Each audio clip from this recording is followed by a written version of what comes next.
Hello, everyone. Thank you for joining us. I'm Steve, And I'm Scott. and together we are Backyard Musings, broadcasting from Apple Valley, California. We're the science and technology channel. We're not subject matter experts, but we report things that are reported by subject matter experts. Okay, yesterday was fascinating. We got another archaeology thing today.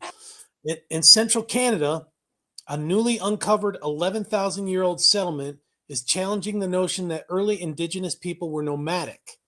The village of Âsowanânihk, which means a place to cross in the Cree language, is one of the oldest archaeological sites in North America.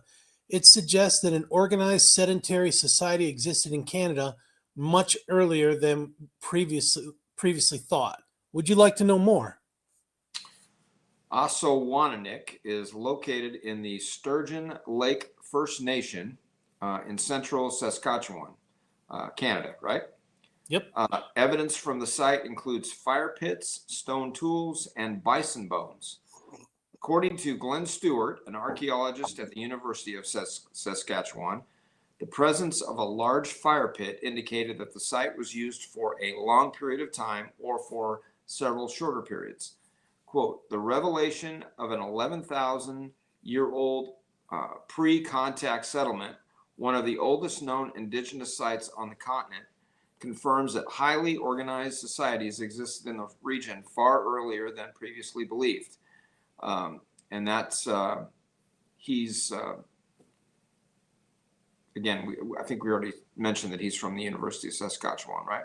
Yep.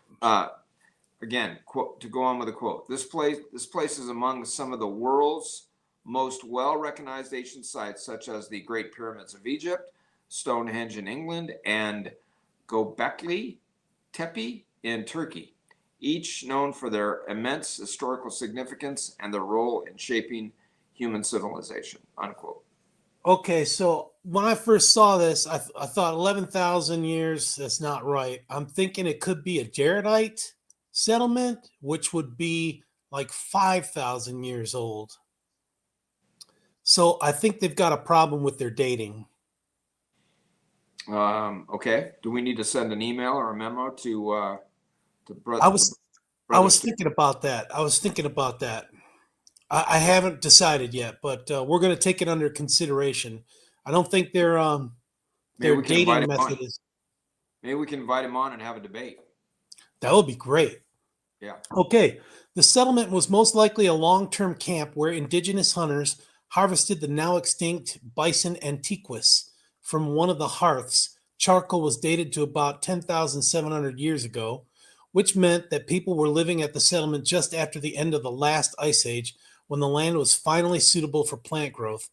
This indicates that people arrived in this location as soon as it was habitable and then continually reoccupied the site for thousands of years. Ancestral First Nations have been living in the area west of the city of Prince Albert for as long as it has been possible to live in the area, Stewart said. Okay. So you're going to argue with charcoal dating? Yep. You're going to argue? Okay. I don't think that there were humans that were creating fire and stuff 11,000 years ago. Okay. The discovery also raises questions about the Bering Strait theory, which is this theory I learned in school. I remember this. This is one of the few things that I remember learning about in history and geography. So, supporting the idea that indigenous communities have lived in the region for many generations. The Bering Strait theory speculates that humans crossed the land bridge from Siberia to Alaska around 13,000 years ago, populating North America for the first time. However, oral histories passed down in indigenous groups in Canada and the United States have contradicted this hypothesis. So maybe that's what you're talking about, right? Yeah, maybe. That definitely could be.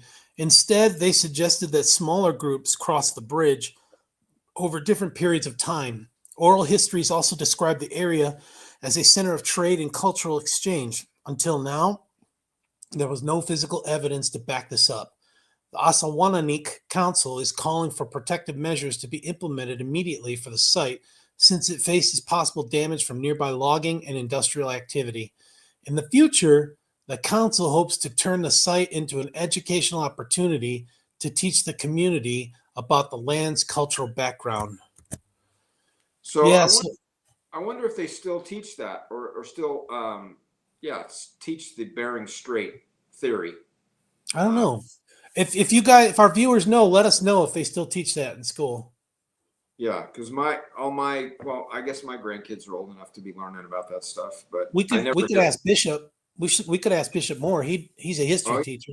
yeah, he would know, He right? would know. So, Yeah. all right, well, yeah, let us know what you think. So, Yeah, I think we believe something different. I mean, we believe Adam and Eve, and that was probably 7,000 years ago, 6,000 years ago, and so and then we also believe that after the floods, people built the Tower of Babel, but they were all split by their languages being confused. And we believe people called the Jaredites came over on barges to this continent. So that's why we think this could be a Jaredite settlement. yep, barges tight unto a dish. Yep. All right, good